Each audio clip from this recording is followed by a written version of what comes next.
one of the systematic theologies called dispensationalism generally says that we can break Bible history down into eras or administrations where God changed how he governed, and along with it, he necessarily changed rules and laws of governance. Now, I don't want to paint all denominations that adhere to this particular systematic theology with the same broad brush, because there's a very wide variance of just how to view the various dispensations. Some at one end of the spectrum take it as far as replacement theology. At the other end, some rightly deny and denounce replacement theology. And they see Israel and the church as having a great deal of overlap.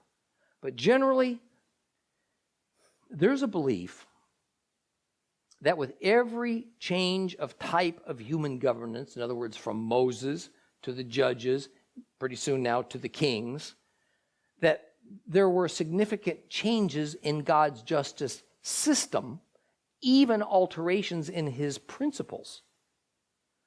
And that with Christ, a whole new, never before existing justice system and religion was created just for Gentiles, while mostly leaving the intact old justice system, but only for Jews.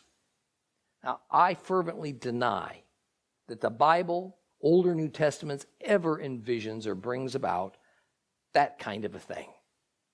At no time has the Lord God ever abrogated, destroyed, abolished, otherwise made substantial changes to any covenant he made. God did not replace Israel with the church. He did not create two separate justice systems, one for Jews and the other one for Gentiles. And it didn't matter that the form and the structure of human government changed over time, and it continues to change. God's laws and principles and covenants remain intact and in force. If it was the type of human government that dictated which of God's laws and commandments remained and which were jettisoned, then it ought to be that in modern days anyway, under communism, one set of God's laws apply. Under democracy, a different set applies. Under a monarchy, a different set again. And under tribal systems, it still governs much of the world's population, by the way, yet another group of divine commandments are at work. And further, that the Jews have a whole other system of God's justice that they're to operate under that is different and separate from all those I just mentioned. Such a thing is not only unscriptural, it's irrational. It's illogical on its face.